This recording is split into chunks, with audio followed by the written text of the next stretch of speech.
오늘 말씀은 고린도 교회 안에 있는 음행에 대하여 사도 바울이 교훈하고 있는 내용을 담고 있습니다.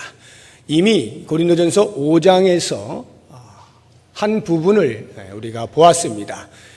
구체적인 음행의 사건, 근친상간에 대하여서 이미 교훈을 하였는데, 이제 6장에 와서 다시 좀 더 포괄적으로 일반적이고 보편적인 음행에 대한 교훈을 하는 것이 오늘 본문의 말씀입니다. 고린도 교회는 그 안에 이상할이 많지 음행에 대하여서 고질적인 문제를 안고 있었습니다. 왜 고질적이라고 제가 말씀을 드리는가 하면 5장 9절을 보시기 바랍니다. 내가 너희에게 쓴 편지에 음행하는 자들을 사귀지 말라 하였거니와 라고 하는 말을 통해서 이미 사도 바울은 이 편지를 쓰기 이전에 먼저 보낸 편지가 있었음을 알려주고 있습니다. 물론 그 편지가 지금 우리의 손에는 들려있지 않습니다. 그러나 분명 고린도 교회에 한 번 더 일찍이 편지한 적이 있는데, 그때에 이미 음행하는 자들과 사귀지 말라라고 경고를 하였습니다. 그럼에도 불구하고 바울이 두 번째로 편지를 쓰고 있는 이 즈음에 또다시 그 음행에 대하여 편지를 쓰고 있는 것은 전혀 시정이 되지 않았다라고 하는 것을 반증하고 있는 것입니다. 그런 면에서 고린도 교회 안에 있는 이 음행은 고질적인 문제였다라고 하는 것을 알 수가 있는 것입니다. 그러면 왜 고린도 교회 안에는 이런 음행이 공공연하게 문제로 대두가 되느냐라고 할 때, 우선 환경적인 요소를 보게 되면요, 고린도라고 하는 도시 자체가 항구 도시이기 때문에 상업이 대단히 발달한 상업 중심 도시입니다. 당연히 여러 나라의 배들이 오고 가면서 그 문화들에 대하여 개방적일 수밖에 없고, 자연스럽게 성에 대해서도 다른 어떤 도시보다 활발하게 개방되어져 있는 도시였던 것입니다. 심지어는 고린도의 많은 신전들 가운데 미의 여신을 섬기는 아프로디테라고 하는 신전에 보면 여사제들이 그곳에서 봉사를 하고 있는데, 대략 그 당시에 1000여 명 정도가 여사제로 봉사를 하고 있었어요. 그런데 그 봉사라고 하는 것이 오늘날로 말하면 매춘 행위입니다. 그러니까 신전 안에서 종교의 이름 하에 합법적으로 매춘을 할 만큼 성적으로 타락해 있는 도시가 고린도 도시였던 것입니다. 그런 것을 볼 때에 그 안에 있는 교회가 그러한 도시의 영향으로부터 자유롭지 못하였다라고 하는 것을 알게 되는 것입니다. 그러나 그러한 환경적 영향보다 훨씬 더 중요한, 그들이 왜 음행을 허용하였느냐라고 하는 이유를 두 가지 찾아본다면, 그 첫 번째가 신앙적인 오해 때문이고, 두 번째는 신학적인 오해가 있었기 때문입니다. 신앙적 오해라고 하는 것은 그리스도 안에서 우리는 자유자가 되었다라고 하는 이 자유에 대한 오해입니다. 그리스도께서 오시기 이전까지만 해도 모든 사람들은 다 율법 아래에서 율법이 정해놓은 그 법의 기준으로 볼 때 다 정죄를 당할 수밖에 없습니다. 죄책을 피할 수가 없는 것입니다. 그러한 죄인됨이 율법으로 말미암아서 각 사람에게 주어져 있는데, 그것을 예수 그리스도께서 십자가의 사건을 통하여 모든 죄를 다 사하시고 그리스도 안에 들어오는 순간 우리로 모든 죄로부터 자유하는 자가 되도록 만들어 놓으셨습니다. 진정 우리는 그리스도 안에서 자유자입니다. 그런데 그 자유를 고린도 교회 성도들은 책임과 질서를 생각하지 아니하는 자유, 다시 말하면 사사시대에 자기의 소견에 옳은 대로 행했던 이스라엘 백성들처럼 내 마음대로 하고 싶은 것 할 수 있는 것이 자유다라고 오해를 하였던 것입니다. 그러다 보니까 자연스럽게 내 몸 가지고 내가 내 마음대로 쓰는데 무슨 상관이냐라고 하는 그러한 차원에서 음행이 버젓이 행해지고 있었던 것입니다. 두 번째 신학적 오해라고 하는 것은 무엇이냐 하면 영지주의의 영향인데요. 지난 주일 오후 예배 시간에 우리 신권일 목사님께서 이단 가운데 구원파에 대해서 잠시 소개를 해드렸죠. 그 구원파의 교리의 근간이 영지주의입니다. 제가 목회 칼럼에도 어느 정도 써놨는데요. 이 영지주의가 뭐냐 하면요. 사람은 물질의 이 악함으로부터 구원함을 받아야 하는데 그 구원받을 수 있는 유일한 길은 특별한 지식을 가질 때만 가능하다라고 가르치는 것이 영지주의입니다. 그래서 신령할 영자의 알지자예요. 영지. 헬라어로 하면 그노시스입니다. 또는 영어로는 그노시티즘 이렇게 말을 하기도 하고 나스틱시즘이라고도 말을 합니다. 이 영지주의라고 하는 것, 특별한 지식을 가져야만 구원을 얻을 수 있다라고 하는 교리를 내세우게 된 이유가 뭐냐 하면 그리스 철학의 이원론에 근간을 둡니다. 이원론, 영의 세계와 물질의 세계가 있는데 영의 세계는 선한 것이고 물질 세계는 악한 것이다 라는 것이죠. 이 이원론의 근거에서 물질 세계는 어차피 없어지는 것이다, 멸망되어지는 것이다, 사라지는 것이다, 폐하여지는 것이다 라고 해서 우리의 몸이 물질 세계에 속한 것이므로 이것은 악한 것이다 라고 보는 것입니다. 이러한 악함으로부터 구원받을 수 있는 길이 특별한 지식을 갖는 길인데 그들의 말에 의하면 자기들이 그 특별한 지식을 가졌다는 것이고 너희들도 그 특별한 지식을 갖지 아니하면 자유로울 수 없다라고 가르치는 것입니다. 이러한 가르침에 의하여서 나온 두 가지 주의가 있는데 하나는 금욕주의고 또 다른 하나가 쾌락주의입니다. 몸은 악하고 물질은 악하고 영은 선하다라고 하는 이것으로 인하여서 그렇기 때문에 그 악한 것을 최대한 억제하고 억누르고 영을 드러내야 된다라고 하는 차원에서 금욕주의가 나왔고요. 어차피 물질 세계는 악한 것이니까 멸망할 것이니까 아무렇게나 해도 상관이 없다. 막 써도 상관이 없다. 어차피 멸망할 것이니까. 라고 해서 몸을 함부로 아무데나 굴려도 된다라고 하는 쾌락주의가 생겨나게 된 것입니다. 구원파에서 이야기하는 한 번 구원을 얻은 자는, 구원의 확신이 있는 자는 어떠한 죄를 저질러도 상관이 없다라고 말하는 것이 바로 이 영지주의의 교리에 근거하고 있는 것입니다. 그 당시 고린도 교회 성도들이 바로 이와 같은 영지주의의 영향을 받게 된 것입니다.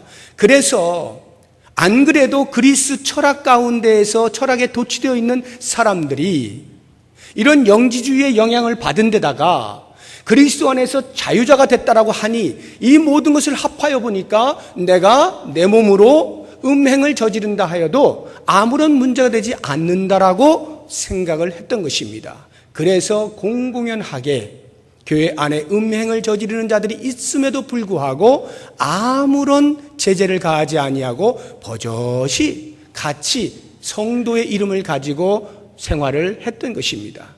바로 이러한 현상을 사도 바울이 듣게 되면서 견딜 수 없어서 편지를 쓴 것입니다. 그래서 오늘 본문의 말씀을 보게 되면 그들이 오해하였던 신앙적 오해, 자유에 대한 부분과 신학적 오해, 몸이 과연 악한 것이냐라고 하는 이 부분에 대하여서 정확한 성경의 가르침을 주고 어떻게 해야 되느냐라고 하는 것을 알려주는 게 오늘 본문의 말씀입니다. 자, 그러면 먼저 신앙적 오해를 하였던 이 자유에 대하여서 사도 바울이 어떤 권면을 하고 있는지 12절 보시기 바랍니다. 12절 같이 읽어봅니다. 모든 것이 내게 가하나 다 유익한 것이 아니요 모든 것이 내게 가하나 내가 무엇에든지 얽매이지 아니하리라. 여기를 보시게 되면 모든 것이 내게 가하나 다 유익한 것이 아니요라고 하는 요 한마디 말 속에 앞에 모든 것이 내게 가하나라고 하는 것은 사도 바울의 말이 아니고요. 그 당시 고린도 도시에 떠돌고 다니던 경구입니다. 다시 말하면 제가 아까 말씀드렸던 그런 신앙적 자유 또는 영지주의의 어떤 영향에 의하여서 내 몸 가지고 내가 마음대로 할 수 있어, 나는 자유자야 라고 하는 모든 것이 가하다 라고 하는 말들이 떠돌아다녔단 말입니다. 너도 나도 그 말을 하고 다녔다 이 말이에요. 바로 그 떠돌아다니는 말을 사도 바울이 가지고 와서, 자, 너희들이 지금 모든 것이 가하다라고 말하고 있는데 라고 하면서 교훈해 주고 있는 것이 다 유익한 것이 아니다. 가하다고 해서, 내가 자유롭게 한다고 해서 전부 다 유익한 것은 아닌 것을 알아라 라고 하는 것이고요. 두 번째 교훈이 모든 것이 내게 가하나, 이것도 역시 이제 그 말을 그대로 빌려서 그 다음 뒤에 있는 말이 사도 바울의 교훈이에요. 내가 무엇에든지 얽매이지 아니하리라. 자, 모든 것이 유익한 것이 아니다라고 하는 말과 내가 얽매이지 않겠다라고 하는 이 두 가지 말이 과연 오해되어진 자유에 대하여 어떤 대답을 주겠는가라고 할 때, 우리가 보통 자유라고 하는 것은요, 내 마음대로 하는 것이라고 하는 단순한 생각을 하기 쉽습니다만, 그 자유를 우리가 참으로 누리기 위해서는 당연히 책임과 질서 속에서 진행이 되어야 합니다.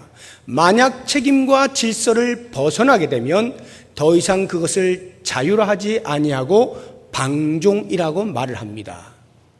내가 자유하다 해서 내 옆에 사람의 물건을 가지고 오면 그것은 그 사람이나 나에게 전부 유익한 것이 못 됩니다. 이미 법을 깨버렸기 때문에 나는 범법자가 된 것이고요. 그 사람은 대단히 기분이 나쁠 것이고요. 유익한 것이 하나도 없습니다. 내가 옆에 있는 사람 밉다라고 해서 앞에다 대놓고 욕을 있는 대로 다 해버리면 나는 내 마음대로 시원하게 한 것일런지 몰라도 유익이 없어요. 그 사람 기분 나쁜 것이고요. 나도 해놓고 잠시 속은 시원할지 모르지만 찝찝한 것이 늘 남아있어요. 유익을 생각하라는 거예요. 우리가 자유를 사용할 때 이것이 과연 유익한 것이냐, 나에게 유익한 것이냐, 나의 상대방에게 유익한 것이냐, 공동체에 유익한 것이냐 라고 하는 것을 잘 살펴서 그 기준에 의하여 자유를 행사하라 라고 권면을 하는 거예요. 두 번째로 내가 얽매이지 않겠다라고 하는 것은 과연 어떤 교훈이냐 하면, 제가 자유를 사용합니다. 계속 사용하다 보면 처음에는 내가 자유를 누리는 자였는데 점점 그 자유를 깊이 누리다 보면 나중에는 그 자유가 나를 속박해요. 그 자유가 나를 지배합니다. 그 자유가 나를 얽어매버려요. 무슨 말이냐면, 술 마시는 거 나 자유다 해서 술을 한 잔, 두 잔, 세 잔, 네 잔 계속 마시다 보면 시간이 흐르면서 점점 그것이 처음에는 내가 즐겼는데 나중에는 술이 나를 먹어버려요. 그걸 가리켜서 중독되었다라고 말을 하는 겁니다. 알코올릭이 되어버린 거예요. 우리의 자녀들이 핸드폰을 가지고 게임을 합니다. 처음에는 엄마 아빠가 자 하루에 뭐 30분 만에 1시간 만에 이렇게 하죠. 순종하게 합니다. 그러나 게임을 하다 보면 점점 재밌네요. 계속 그럼 엄마 몰래 조금씩 더 합니다. 계속 하다 보면 나중에는 자기도 모르게 게임 중독자가 되는 겁니다. 이렇게 중독자가 되면 분명히 나는 자유로 내 자유를 발동해서 한 것인데 나중에는 중독이 되어서 그것이 나를 얽어매버리는 거예요. 그걸 하지 않으면 이제는 벌벌 떨게 되는 거예요. 노예가 되는 것입니다. 나쁜 습관의 노예로 전락되어 버린다라고 하는 것이에요. 이것이 사도 바울의 권면이에요. 그래서 자유라고 하는 것도 지나치게 하면 안 된다라고 하는 것입니다. 절제가 필요하다라고 권면을 하고 있는 것입니다. 실제로 그렇습니다. 우리의 삶 가운데 우리가 우리 스스로 할 수 있는 많은 부분들이 있어요. 그러나 이 두 가지를 꼭 기억하십시오. 하나는 이것이 나와 공동체에 유익한가, 또 다른 하나는 내가 절제하고 있는가, 지나쳐 혹 그것이 나를 지배하는 데까지 가버리지 않았는가라고 하는 부분을 잘 생각을 하시기 바랍니다. 자, 그러면 이제 본격적으로 이 영지주의의 영향으로 인하여서 신학적 오해를 하고 있는, 몸은 어차피 악한 것이니 악한 것 아무렇게나 굴려도 상관없다라고 하는, 그래서 음행을 저지르는 그들에 대하여서 사도 바울이 어떻게 교훈하고 있는가? 그것은 성경이 몸을 어떻게 이해하는가, 성경이 인간의 몸을 어떻게 설명하느냐라고 하는 것을 알려줌으로써 그들이 신학적 오해를 하고 있다는 것을 깨우쳐주고, 그래서 그 몸이 어떻게 사용되어져야 되느냐라고 교훈을 하는 거예요. 그것이 세 가지가 나오는데요. 첫 번째로 사도 바울이 이야기하고 있는 몸, 우리의 몸은 결단코 영혼과 분리될 수 없다는 것을 가르쳐 줍니다. 영혼과 분리될 수 없다. 13절 보시기 바랍니다. 음식은 배를 위하여 있고 배는 음식을 위하여 있으나 하나님은 이것저것을 다 패하시리라. 자, 이 말씀은 뭐냐면요, 그 자유에 대한 이야기인데요. 음식, 내가 먹고 싶은 대로 마음대로 먹을 수 있지. 어차피 배라고 하는 것이 음식 먹으라고 있는 것이고, 또 그 음식도 배를 위하여 있는 것이니, 그러니까 내가 먹고 싶은 대로 먹을 수 있는 거야. 그 당시에 율법 아래에 있었던 사람들은 먹지 말아야 할 것들이 있었잖아요. 율법으로 금하고 있는 것들이 있었지 않습니까? 그 음식의 규례에 대하여 이제 나는 자유인이니까 뭐든지 먹을 수 있어 라고 해서 마음대로 먹는다 이 말이에요. 그런 것처럼 내 몸도 내 마음대로 하겠어 라고 말을 하는 것이거든요. 바로 그 부분에 대하여서 이것도 역시 그 당시에 떠돌고 있던 말이었어요. 하나님은 이것저것을 다 패하시리라. 어차피 음식 먹는 거 마지막 날 되면 다 없어지는 것 아니냐, 다 멸망되는 것 아니냐. 이제 하나님 앞에 가게 되면 우리가 더 이상 배고파하지도 않고 목말라하지도 않는다. 먹을 것 찾지도 않고 마실 것 찾지도 않는다. 그러니 이 땅에 있는 동안에 먹는 건 마음대로 먹는 거야 라고 해서, 만약 계속 먹게 되면 그 먹는 것이 내 자유로 시작하였으나 나중에는 그것이 식탐이 되어져서 거기서부터 헤어나오지 못하고 식탐으로부터 내가 종노릇하게 되는 것입니다. 그래서 그것을 끊어내지 못하는 사람이, 생각으로는 끊어내지 못해 계속 먹게 되는데 몸으로서는 거부하게 될 때 일어나는 현상이 거식증 아닙니까? 손가락 집어넣어서 토해내고 또 먹고 이런 일을 하잖아요.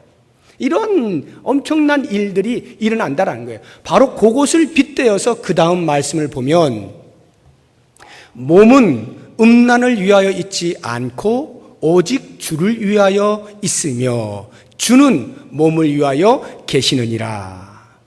자, 여기에서 사도 바울이 몸에 대한 새로운 개념을 이야기해 주고 있는 거예요.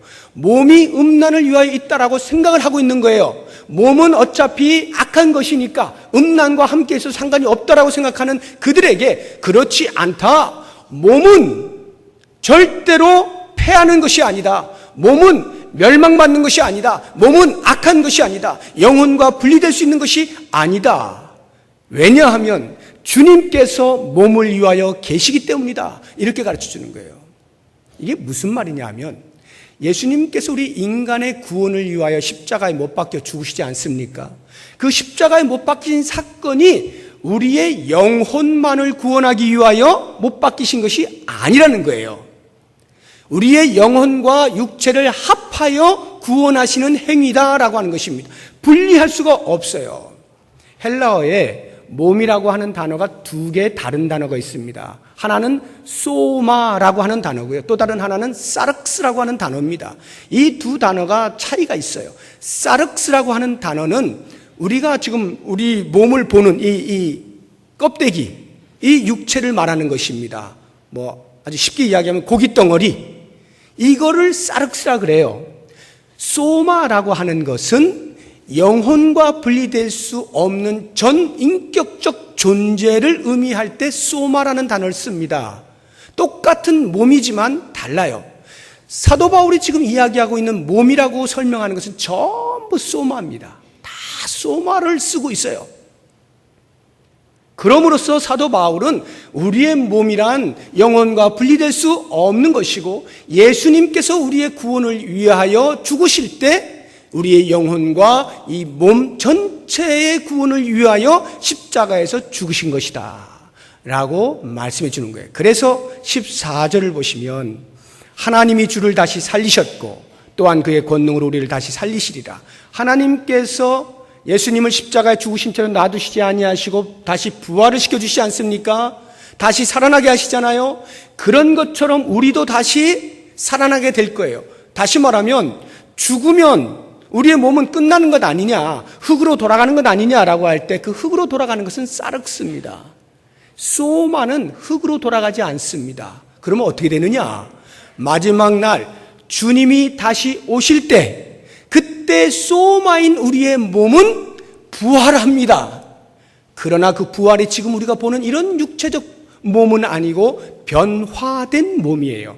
마치 예수님께서 부활하실 때 변화된 몸으로 부활하신 것처럼 우리들은 반드시 부활할 때 영만 부활하는 게 아니라 우리의 몸도 부활하는 거예요.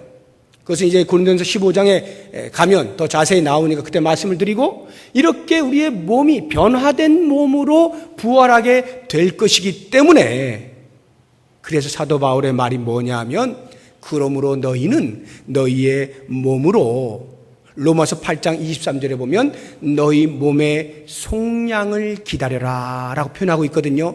몸의 속량을 기다려라.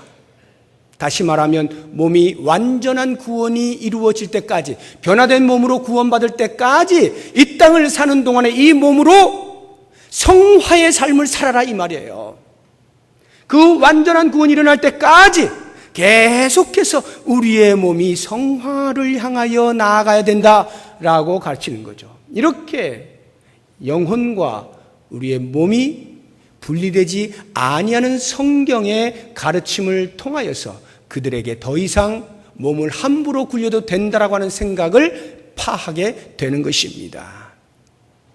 두 번째로 사도 바울이 그들에게 가르치는 몸이라고 하는 것은요, 15절 보시기 바랍니다. 15절 같이 읽어봅니다. 너희 몸이 그리스도의 지체인 줄을 알지 못하느냐? 내가 그리스도의 지체를 가지고 창녀의 지체를 만들겠느냐? 결코 그럴 수 없느니라. 우리의 몸을 그리스도의 지체로 가르쳐주고 있습니다. 자, 이게 무슨 말일까요? 우리의 몸이 그리스도의 지체다. 이것을 생각하기 전에 실제 우리의 몸을 한번 보십시오. 우리의 몸에는 지체들이 있지 않습니까? 팔, 다리가 있고요. 각종 눈, 코, 입기가 있고 다 이 지체들이 있습니다. 지체들이 자기 역할들을 해서 전체 강길수라고 하는 이 몸을 유지하고 있는 것이죠. 자, 그렇다고 하면 이 손과 발이 강길수라고 하는 전 인격에 따로 놀고 있는 것 아니지 않습니까? 이게 다 합하여 저희잖아요. 그러니까 지체라고 하는 것은 몸과 구별될 수 없는 연합을 의미하는 거예요. 그래서 만약에 내 발이 술집을 향하여 갔을 때, 야, 봐라, 너 왜 또 술집 가니? 하고 발만 나무랄 수 없는 것입니다. 만약 우리의 눈이 음란물을 보고 있어요. 그러면 야, 누나, 너 왜 또 음란물을 보니? 하고 눈만 나무랄 수 없는 거죠. 누가 지금 범죄하고 있는 겁니까? 전체가 범죄하는 거예요. 지체가 하는 행위가 전체가 하는 것과 같다 이 말이에요. 이게 연합의 개념 아닙니까? 그러면 우리의 몸이 그리스도의 지체라는 의미는 우리의 몸을 하는 행위를 통하여 그것이 곧 그리스도의 하시는 일이 된다 이 뜻 아니겠어요? 그리스도와 연합된 우리가 하는 모든 것은 그리스도가 하시는 것과 다를 바 없다는 말인데 만약 우리가 창귀와 몸을 섞으면 그것은 곧 예수 그리스도께서 창귀와 몸을 섞은 것과 다를 바가 없다라고 말씀하시는 거예요. 그렇기 때문에 사도 바울은 그런 일은 결코 있을 수 없노라고 아주 강력한 어조로 말을 하고 있는 거예요. 다시 15절 보십시오. 너희 몸이 그리스도의 지체인 줄을 알지 못하느냐? 내가 그리스도의 지체를 가지고 창녀의 지체를 만들겠느냐? 결코 그럴 수 없느니라. 있을 수 없는 일이란 말이에요. 있을 수 없는 일이다. 우리가 창귀와 몸을 합하면 그 당시 고린도인들의 생각에, 영지주의의 영향을 받은 고린도인의 생각에는 내 영혼은 언제나 주님과 연합하여 있고 내 몸뚱아리만 그냥 그렇게 쾌락을 즐기는 것뿐이니까 어차피 이 몸뚱아리는 없어질 것이니까 라고 생각을 했단 말이에요. 그런데 사도 바울이 그게 아니다는 거죠. 만약 내 몸이 창귀와 몸을 섞으면 그것은 곧 예수 그리스도가 창귀와 몸을 섞은 것과 다를 바가 없다. 왜? 창귀와 몸을 섞는 그 순간 한 몸이 되는 것이다 이 말이에요. 이 한 몸의 개념이 창세기에 나오지 않습니까? 하나님께서 아담과 하와를 만드시고 남자가 부모를 떠나 여자와 합하여 한 몸이 될지니라 라고 있는 이 한 몸, 몸과 몸이 섞이면 한 몸이 된 연합을 이야기하는 거예요. 바로 그와 같이 몸만 따로 노는 게 아니다 이 말이에요. 전 인격이 합하여진 것이다 이 말이죠. 그렇기 때문에 우리는 결코 우리의 몸으로 음행을 저질러서는 안 된다. 우리는 그리스도의 지체다 라고 이야기를 하는 거예요. 마지막 세 번째로 사도 바울이 이야기하는 몸의 개념은 19절에 나옵니다. 19절에 뭐라고 나옵니까? 너희 몸은 너희가 하나님께로부터 받은 바 너희 가운데 계신 성령의 전인 줄을 알지 못하느냐. 성령의 전으로 가르쳐주고 있습니다. 우리의 몸은 성령의 전이에요. 성령의 전이란 성령이 머무시는 장소다 이런 말이에요. 어떻게 해서 우리의 몸이 성령이 머무시는 장소가 됩니까? 하나님께서 우리의 몸을 값을 주고 사셔서 거기에 성령을 보내셔서 성령이 내주하시도록 하셨기 때문입니다. 하나님이 어떤 값을 치르시고 우리의 몸을 사셨나요? 예수 그리스도의 보배로운 피를 값으로 주고 우리의 몸을 사신 거예요. 그래서 우리의 몸에 성령을 보내시고 성령이 내주하시도록 하여서 성령과 더불어 사는 존재가 되게 하셨다라고 하는 것입니다. 그러면 성령이 거주하시는 전 어떻게 살아야 되느냐? 그 첫 번째가 거룩입니다. 다른 것 없어요. 거룩이에요. 구약 시대에 하나님이 임재하여 계심을 상징적으로 보여주었던 성막, 지성소, 시은좌, 그 성막 안에서는 결코 죄가 존재할 수 없었죠. 언제나 거룩해야 됩니다. 심지어는 기물들조차도 다 거룩하다라고 여김을 받았습니다. 그래서 그 안에서 성스러운 제사 행위를 하는 제사장이 만약 범죄한 채 들어가면 그 사람은 죽는 거예요. 그 자리에서. 죄가 머물러 있을 수 없는 것. 왜? 하나님이 거룩하시기 때문에. 거룩은 거룩으로 보존이 되어야 하는 것이에요. 이게 성막 아닙니까? 성막이 성전된 거 아니에요? 그 성전의 개념을 지금 사도 바울이 말하는 거, 우리의 몸이 성령이 거주하시는 성전이다. 그러니 우리의 몸은 함부로 굴려서는 안 되고 거룩해야 된다라고 하는 것이고, 성령이 우리의 몸 안에 계신다라고 하는 것은 그래서 그 성령이 끊임없이 우리에게 무엇인가를 말씀하실 때 그 음성에 순종하는 반응을 보여야 할 것이 우리의 몸이다라고 하는 것이에요. 그래서 바울이 결론으로 이야기하는 것이 20절 제일 뒤에 보면 그런즉 너희 몸으로 하나님께 영광을 돌리라 이렇게 되어 있어요. 하나님께 영광을 돌리라. 내 마음대로 쓰는 게 아니라는 거예요. 내 몸은 하나님께 영광을 돌리도록 쓰임을 받아야 되는 거예요. 그래서 로마서 12장 1절에도 보면 너희 몸을 하나님이 기뻐하시는 거룩한 산 제물로 드려라 이렇게 말씀하지 않습니까? 우리의 몸은 하나님이 기뻐하실 만한, 하나님께 영광이 될 만한, 하나님께 영광을 돌리는 그 일에 쓰임 받아야 하는 거예요. 그러므로 사랑하는 성도 여러분, 오늘 말씀의 제목이 음행을 피하라입니다. 오늘 18절에 보시면 사도 바울이 고린도 교회 성도들에게 권면하는 거 아닙니까? 음행을 피하라. 음행을 피해야 합니다. 여러분이 피한다는 말의 의미를 잘 아셔야 돼요. 어떤 분들은 이런 생각을 하는지 모르겠어요. 우리가 보통 호랑이를 잡으려면 호랑이 굴에 들어가야 되지 않느냐. 음행을 이기려면 음행을 피해서는 안 되고 맞닥뜨려서 극복을 해야 된다. 이렇게 혹시 생각을 하시는 분이 계실는지 모르는데, 그랬다면 만약 바울이 음행을 피하라는 말로 쓰지 아니하고 음행을 극복하라, 음행을 이겨라, 뭐 이렇게 이야기를 했을 거예요. 그런데 이 음행이라고 하는 것은요, 호랑이가 아니에요. 호랑이는 들어가서 잡으면은 껍데기를 벗겨서 가죽이라도 쓰지 않습니까? 음행은 잡아서 쓸 게 없어요. 그렇기 때문에 음행은 부닥뜨려 가지고 음행을 이길 것이 아닙니다. 음행은 도망치는 거예요. 그 자리에서 도망치는 거지, 내가 믿음이 어떤 사람인데 하고 버텨내려고 하면요, 여지없이 넘어지는 거예요. 어떤 사람은 그런 생각할 거예요. 야, 내가 어떤 사람인데, 믿음의 사람이, 영적 전쟁을 일으키는 사람이 어떻게 피할 수가 있어? 어떻게 도망갈 수가 있어? 내가 장렬하게 전사하는 한이 있더라도 끝까지 맞닥뜨려야지.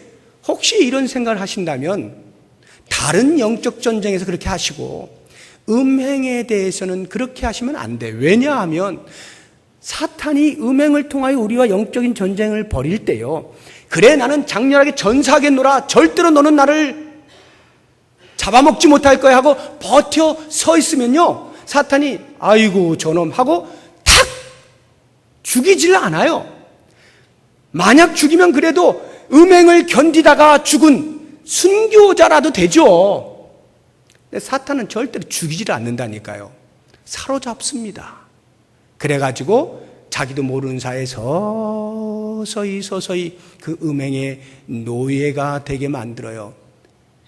그래서 더 이상 빠져나오지 못하게 만들면 그때로부터 그 사람은 음행에 대하여 구차한 인생을 살아가게 되는 것입니다. 이게 음행의 특징이에요. 그렇기 때문에 음행에 대해서는 버티고 서 있으려고 하면 안 돼요. 그 자리에 머물러 있으면 안 돼요. 무조건 뺑소니를 쳐야 됩니다. 무조건 도망을 쳐야 돼요. 아유, 나는 나이가 많아서 괜찮아. 혹시 이 가운데 계신 분 가운데 연세 드신 분들 그런 생각 하시고 계십니까? 아유, 나는 이제 뭐 생각도 안 나고 나는 이제 거기로부터 자유로워. 나는 괜찮아. 천만의 말씀입니다.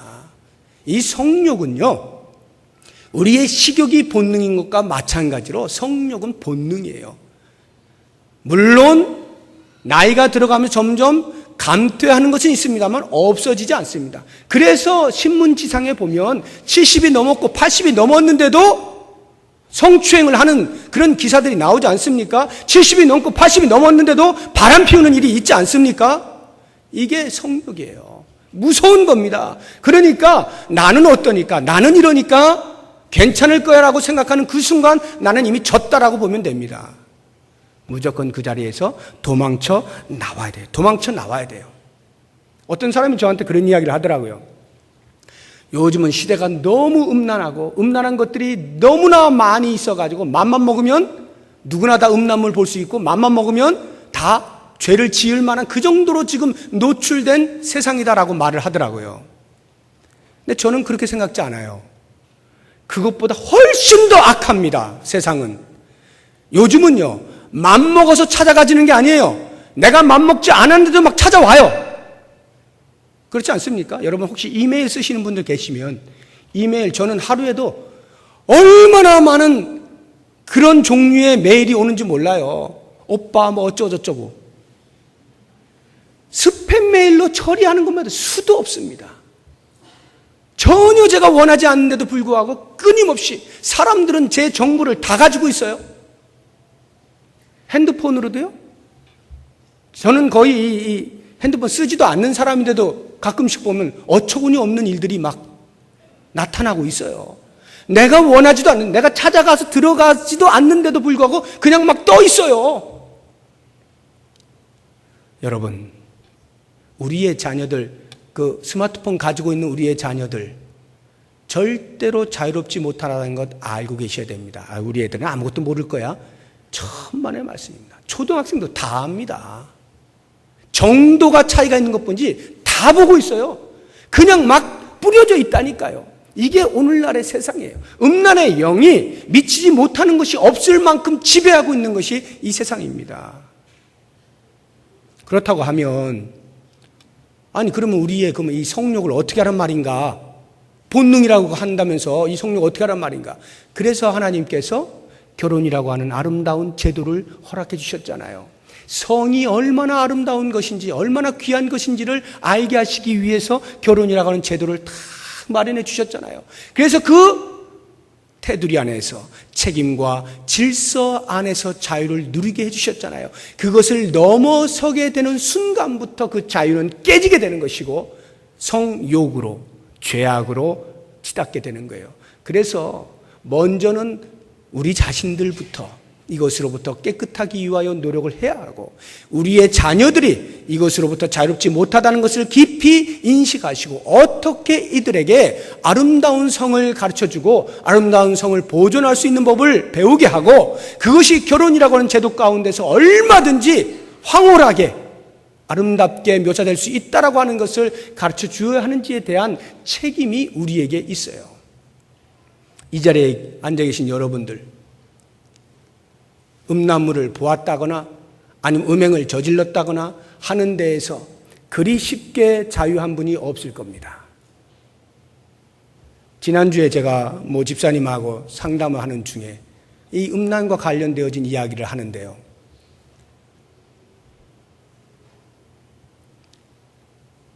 너무나 노출되어져 있는 세상이기 때문에 지금은 강단에서 돌직구를 날려야 된다라고 말하더라고요. 여러분 돌직구 뭔지 아십니까? 야구의 삼성이라고 하는 거기에 마무리 투수 오승환이라고 하는 투수가 있는데요. 얼마나 공을 빠르게 던지지 돌직구라 그래요. 돌직구. 그래서 타자들이 치지를 못한다는 거예요. 그냥 피하지 않고 변화구, 커브, 슬라이드 이런 거 안 하고 그냥 직구로 그냥 돌직구를 날려야 된다는 거예요. 이 음란에 대해서 자유로운 사람이 없다라고 하는 이 시대적 상황 가운데에서 거룩한 교회에 앉아있는 우리들에게 사도 바울이 지금 돌직구를 날리는 거예요. 음행을 피하라. 사랑하는 여러분, 피해야 합니다. 피해야만 내가 거기서부터 자유를 누릴 수가 있게 되어지고 우리의 몸으로 하나님께 영광을 돌릴 수가 있게 됩니다. 모쪼록 돌직구를 받으신 여러분 모두 이 시대 가운데에서 그리스도인으로서 하나님의 자녀로서 그리스도의 제자로서 값으로 사신 바 된 우리의 거룩한 몸으로서 오직 하나님이 기뻐하시고 하나님이 웃으실 만한 거룩한 일에 쓰임받는 우리의 몸이 되기로 다짐하시는 성도 여러분 되시기를 주의 이름으로 축복합니다. 이 시간에 우리 같이 기도할 텐데요. 먼저 기도하기 전에 찬송을 한 장 부르도록 하겠습니다. 216장을 한번 보시기 바랍니다. 216장 보면 성자의 귀한 몸이라고 하는 찬송이 있는데요. 1절하고 4절을 부를 겁니다. 제가 4절을 읽어드리겠습니다. 이렇게 작시가 되어 있습니다. 만 가지 은혜를 받았으니 내 평생 슬프나 즐거우나 이 몸을 온전히 주님께 바쳐서 주님만 위하여 늘 살겠네. 오늘 찬양한 자매처럼 오직 주를 위하여 노래하고자 하는 하나님의 영광만을 위하여 살고자 하는 그런 신앙의 고백으로 이 찬송 부르고 같이 기도하겠습니다. 1절과 4절입니다.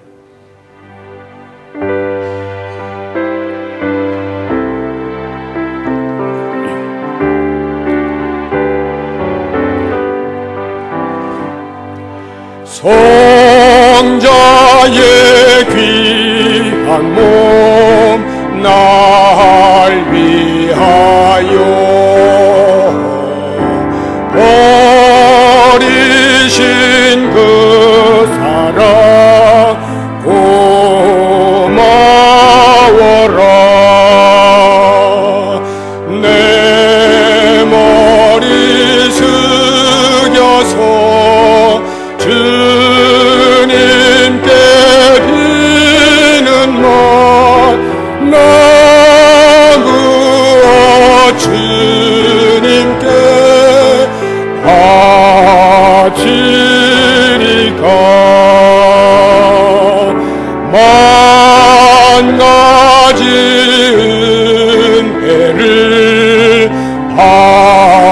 받았으니 내 평생 슬프나 즐거우나 이 몸을 온전히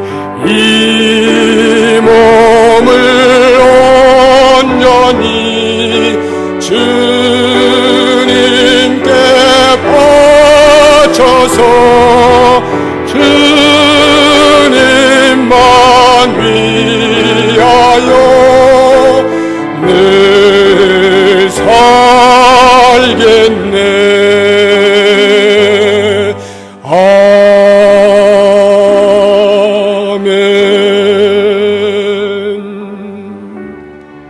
제가 몇 가지 기도의 제목을 드리겠습니다. 주님,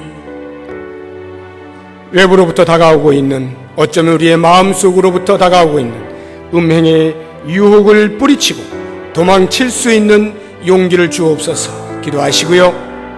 이 세상을 뒤덮고 있는 음란의 영으로부터 우리의 자녀들과 우리를 보호하여 주옵소서 기도하시고, 예수 그리스도의 보배로운 피로 속량함을 입은 우리의 몸으로 하나님께 영광을 돌리는 삶을 살게 하여 주옵소서. 이와 같은 기도의 제목으로 우리 다 같이 통성으로 기도하겠습니다.